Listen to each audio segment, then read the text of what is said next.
Shalom Uvrachá. Nossa Parashá nos conta que Yaakov ele mandou Malachim para Esav. Essa palavra Malachim, ela pode ser traduzida como anjos do céu. Ela pode ser traduzida como emissários. Ele mandou enviados. Enviou pessoas para Esav. E o Esav ele tinha feito um país para si próprio, tinha feito uma cidade para si próprio, e o país dele se chamava Edom, e a cidade dele se chamava Seir. E qual o motivo que ele deu esse nome para o país dele, esse nome para a cidade dele? Que Deus me livre, ele não queria esquecer o que Yaakov fez para ele. Yaakov, um dia que Esav estava com muita fome, ele tinha naquele dia assassinado, rezado para a estátua, foi com a mulher do outro, estava muito cansado, coitadinho, estava muito cansado, estava com muita fome. Chegou em casa, Yaakov estava cozinhando lentilhas vermelhas para o pai dele, por causa que Avraham Avinu, o nosso primeiro patriarca, tinha falecido. E Esav falou para Yaakov: me dá Adom, esse vermelho. Ele estava com tanta fome que ele não conseguiu nem explicar o que era. E aí Yaakov comprou dele a primogenitura.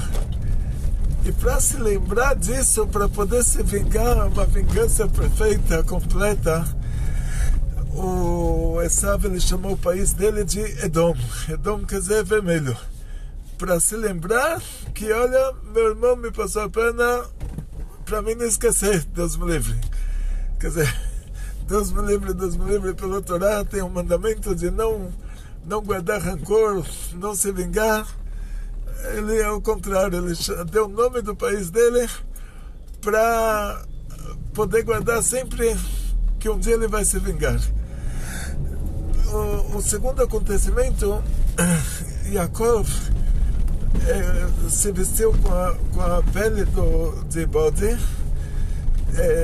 e de 2 bodinhos, e ele foi receber a brachá do pai dele, do Yitzhak. Aí o pai falou: olha, eu quero ver se você é o Esav, então chega perto. E aí o pai dele passou a mão dele e viu que ele tem muitos pelos. Aí ele imaginou que ele é o Esav. Então, para não se esquecer de se vingar disso também, Esav deu o nome da cidade dele de Monte Seir, o Monte dos Pelos, Monte dos cabelos, dos pelos. Então, você imagina que Esav, a vida dele era em volta disso, que ele queria acabar com o irmão dele. E eles não se encontraram 34 anos. 7 anos Yaakov estava na Yeshiva de Shem, 7 anos na Yeshiva de Ever, 20 anos em Haran, na Síria, na casa do Lavan. 34 anos os dois não se encontraram. E agora, quando Yaakov está voltando da Síria, Yaakov manda Malachim para Esav. Então, o que a gente entende que esses Malachim, a primeira coisa, depois de ter entendido que o Esav chamou o país dele de Edom, a cidade dele de Seir, não tinha como mandar uma pessoa para lá, que ele ia matar essa pessoa. Então, diz Rashi, nesse caso, Yaakov mandou Malachim Mamash, anjos de verdade. E agora todos os mefarshim eles discutem quem são esses anjos. E voltamos ao fato de o anjo viver em outra dimensão. Então os 3 anjos que se revelaram na tenda de Abraão, diz o Zohar que na hora que o anjo entra no ar do mundo, ele pode escolher uma forma material, ele se materializa. Na hora que ele se materializa, aí nós vamos ver mais para frente o caso do anjo de Esav, que brigou com Yaakov. Os dois se pegaram, brigaram materialmente, porque o anjo se materializou. Ele era um anjo, mas ele virou gente, depois ele voltou a ser anjo. Então, quer dizer, daqui a gente aprende que esses anjos que Yaakov mandou, eles eram anjos, mas para essa missão eles se materializaram e depois eles voltaram a ser anjos. O que a gente ganha com isso é que não tem como matar eles. Não tem como matar eles porque eles são anjos. Mas, por outro lado, na hora que eles se materializam dentro do limite do que foi permitido para eles se materializarem. E existe um tribunal divino. Esse mundo funciona abaixo de regras. Não é tudo que o tzadik pode fazer. Então, se está dentro das regras, mesmo que é uma coisa ousada, mas estando dentro das regras não tem problema. Então, isso Yaakov estava permitido para ele fazer. Mandar anjos, os anjos se materializaram, e só que eles não podiam, não eram como o Malach Rafael, Malach Gabriel, que desceram para Sodoma. Não eram anjos dessa categoria. E o que eles precisavam fazer é repassar a mensagem. Isso eles conseguiriam fazer. Então, que anjos eram esses? Dizem os Mefarshim que, de acordo com uma opinião, quando Yaakov saiu de Beersheba e foi para Haran, e todo mundo conhece essa história, que no meio do caminho Hashem fez um milagre, o sol se pôs, ele adormeceu, e na hora que ele adormeceu, ele viu uma escada de Beersheba até o céu, e anjos subindo e descendo. Então, que anjos estavam subindo e descendo? Aí tem muitas discussões, mas uma das opiniões é que nós temos de verdade, isso a gente tem de verdade,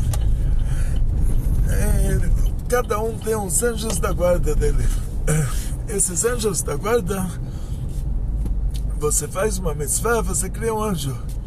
Esses anjos estão te protegendo.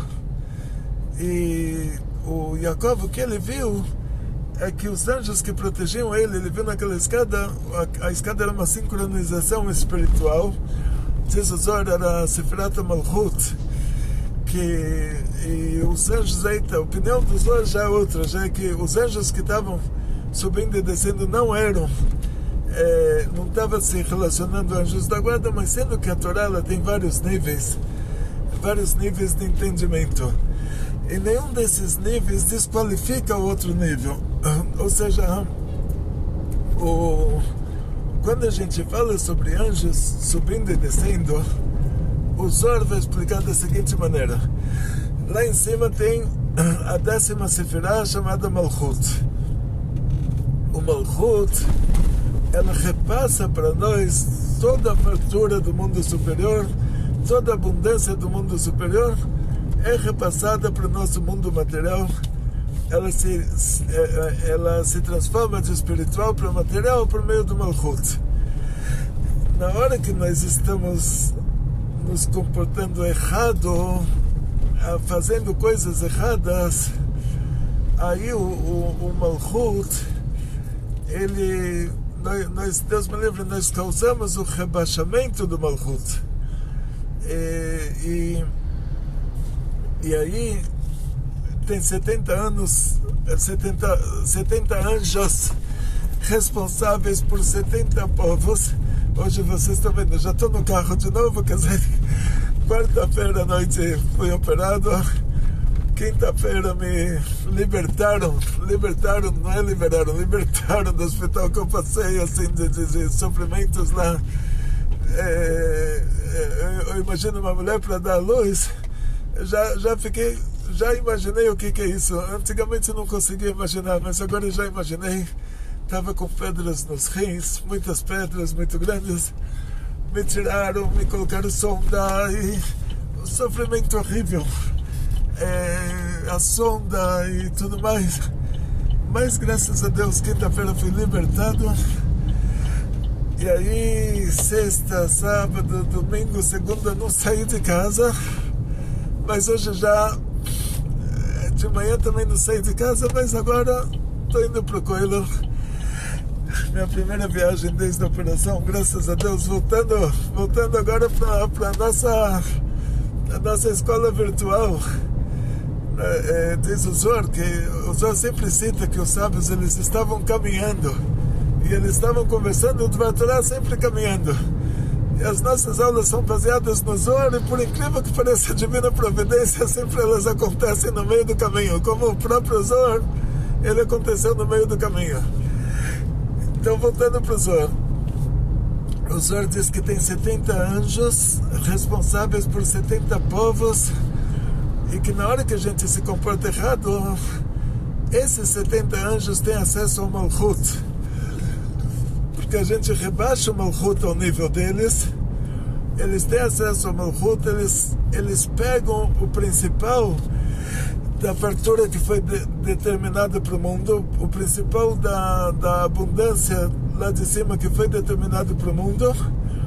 Então esses 70 povos eles ficam com muito sucesso, muita saúde, muito dinheiro, muitas felicidades, e a gente pega só o restinho.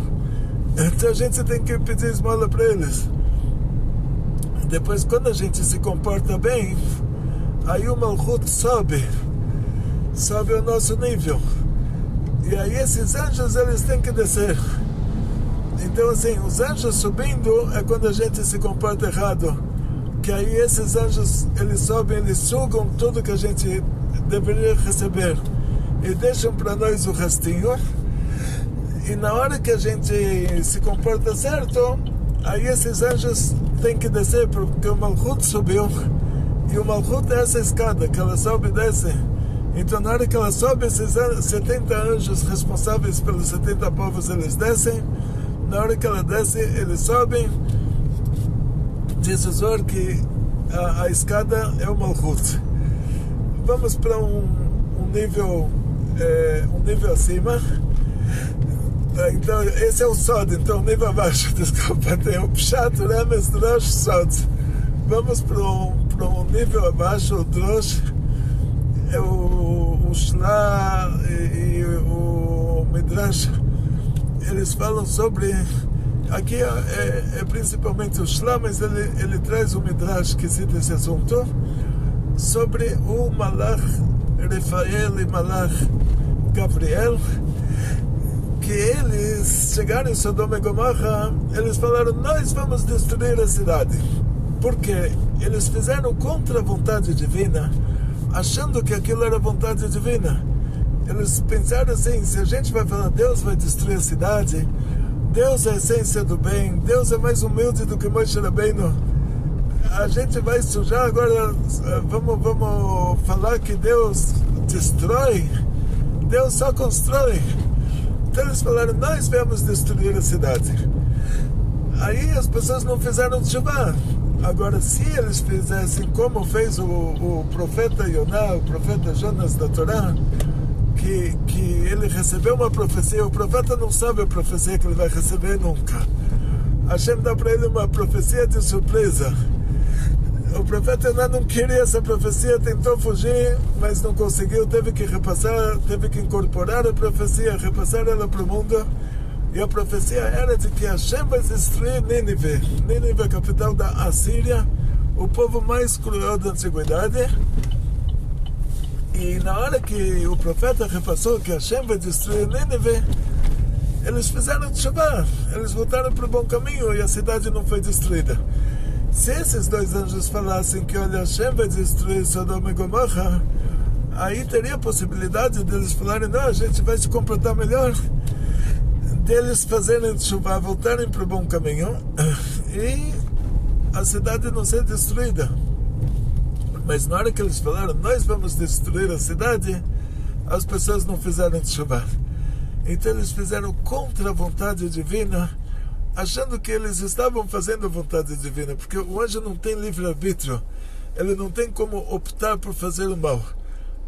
Só que ele, por causa que ninguém é perfeito, nem os anjos, está escrito, tudo que Deus fez ainda tem que dar um consertinho, Então os anjos também não são perfeitos, mesmo que eles são mais perfeitos do que nós, assim, aparentemente, né? A gente consegue chegar acima deles, mas em matéria de perfeição, eles são mais perfeitos do que a gente, mas eles, por causa que eles não são 100% perfeitos, que nada é 100% perfeito, eles podem fazer um erro de avaliação. E eles fizeram esse erro de avaliação, avaliaram errado. Eles acharam que seria melhor falar que eles vão destruir a cidade do que falar que Deus, que é a essência do bem, vai fazer uma destruição. Então eles fizeram contra a vontade divina, achando que eles estão fazendo a vontade divina. Por isso as pessoas lá não fizeram tshuva, a cidade foi destruída. Diz o Shlosh Neluchot Abrit que eles ganharam uma suspensão até a época de Yaakov. Por causa disso ganharam um castigo, uma suspensão, só puderam subir para o céu de volta quando surgiu novamente essa sincronização do Malchut, a escada do Yaakov. Agora esse é o Drosh. Agora vamos para o Pshat. Mesmo que não tem muito Pshat aqui, o Pshat também é bem assim. Mas o Rashi explica para uma criança de 5 anos, vamos chamar isso de Pshat. E o Rashi ele explica muito bonito. Ele fala que os anjos que estavam subindo, eles eram os anjos da guarda do Yaakov, que guardaram ele aqui na Terra Santa. Yaakov saiu de Beersheba, então lá na Terra Santa, que eu estou no Brasil, pergunta para qualquer pessoa na rua que a pessoa está vendendo picolé, perguntar para ele onde é a Terra Santa, ele vai falar Israel. Então, só que a gente acho que traz santidade aqui para esse lugar, então a gente acaba sentindo que aqui já virou Eretz Israel também, de tanta santidade que a gente traz para esse lugar por meio do nosso estudo de Torá. Juntos trazemos santidade para essa terra também vira a terra de Israel. Então, esses anjos que acompanharam Yaakov na Terra Santa, eles não eram da mesma categoria dos anjos que acompanhariam Yaakov fora de Israel. Então, eles tiveram que ser trocados. Precisava de anjos de outra categoria, vamos chamar de mais fortes até. Aí, os anjos que acompanhavam ele na Terra Santa subiram e desceram os anjos que vão acompanhar ele na Síria. Esse é o Pshat, esse é o Rashi. De qualquer maneira, voltando para o nosso assunto, Yaakov agora ele mandou anjos para Esav. Então, de acordo com o Rashi, foram esses anjos que ele mandou. Porque de acordo com o Rashi, foram esses anjos que ele viu subindo e descendo. Aí esses anjos se materializaram, eles não tinham poder de fazer mais do que repassar para Esav essa mensagem. Mas não tinha como mandar pessoas para Esav, porque pessoas ele iria matar.